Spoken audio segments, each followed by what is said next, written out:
Assalamualaikum warahmatullahi wabarakatuh. Perkenalkan, nama saya Fadil Mujahid dengan NIM 22343044. Di sini saya akan mempresentasikan pengolahan data tentang web official Universitas Negeri Padang. Baik, pertama pendahuluan dulu. Latar belakangnya adalah website UNP itu merupakan salah satu platform utama untuk informasi akademik dan institusional. Nah, hasil kuesioner menunjukkan berbagai aspek UI UX yang perlu ditingkatkan. Serta tujuan penelitian ini adalah mengembangkan UI UX website UNP berbasis data dari pengguna dan meningkatkan kemudahan navigasi, keterbacaan, dan estetika dalam desainnya. Metodologi penelitian yang saya pakai pada kesempatan kali ini adalah mengumpulkan data dengan kuesioner memakai skala 1-5 untuk aspek penilaian desain dan fungsionalitas pada website.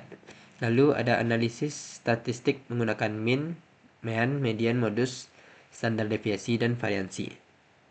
Lalu untuk respondennya ada mahasiswa, dosen, dan pengguna lain dari website UNP itu sendiri. Analisis data kuesioner ini saya memakai Python. Jadi nanti ada keterbacaan dan estetika, navigasi dan tata letak, kejelasan dan konsistensi desain, serta rekomendasi perbaikan. Nah, pertama itu kita bikin import library-nya dulu. Kita import pandas dan lain-lainnya sehingga nanti dia bisa mengunggah file data survey CSV-nya. Oh ya, sebelumnya itu kita memakai Google Form, jadi ada 111 yang ngisi. Nah, jadi nanti dapat tuh file CSV-nya dari Google Form tersebut. Nah, setelah itu ini merupakan data surveinya, saving datanya. Ini adalah distribusinya seperti ini. Lalu ada infonya, ini pertanyaannya ada sekitar 24. Nah, contohnya kayak apakah informasi logo telepon di kiri atas terlihat jelas, sampai terakhir itu ada apakah kita tuh merasa situs ini memenuhi kebutuhan kita gitu. Lalu ada statistik deskriptif yang dimana ini ada main, ada main-nya. Lalu ada distribusi jawaban survei berdasarkan 1-5. Nah, ini adalah distribusi jawaban survei kita dari 1-5 dengan 24 pertanyaan. Nah, ini kita pakai box plot jawaban survei agar labelnya tidak bertumpuk. Nah, seperti ini tampilannya. Nah, lalu untuk korelasi antar pertanyaan, ini korelasi antar pertanyaannya. Lalu kita selanjutnya adalah rata-rata jawaban setiap pertanyaan. Nah, di sini rata-rata jawaban setiap pertanyaan dapat kita lihat pada tabel berikut ini. Ada yang menjawab ada yang rata-ratanya 3-4 dan seterusnya. Lalu untuk main dari rata-rata pertanyaan itu bermacam-macam. Ada yang 3 sekian, ada yang 2, sekian, ada yang 3,5 dan lain-lain.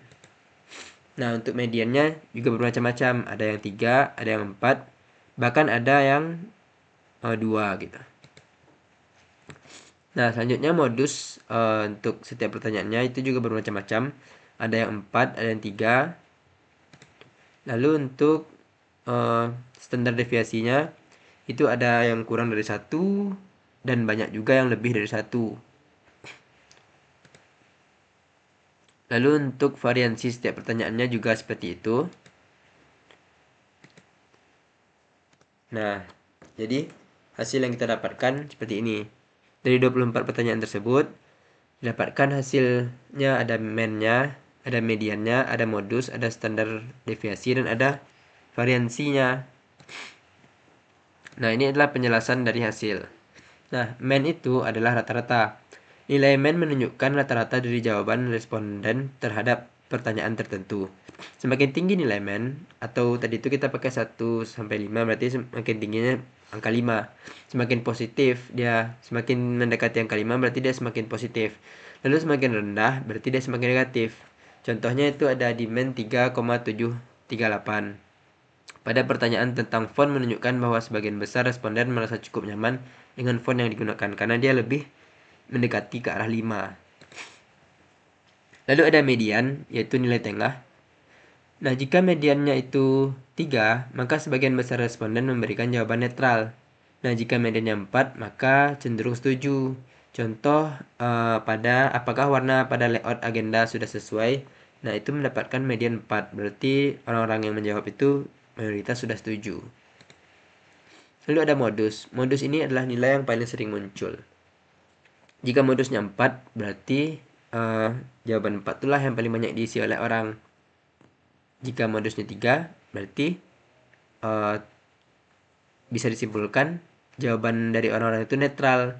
Karena kalau 3 itu netral, sedangkan 4 itu lebih ke setuju. Kalau kurang dari 3 itu biasanya menandakan negatif atau tidak setuju. Lalu ada standar deviasi.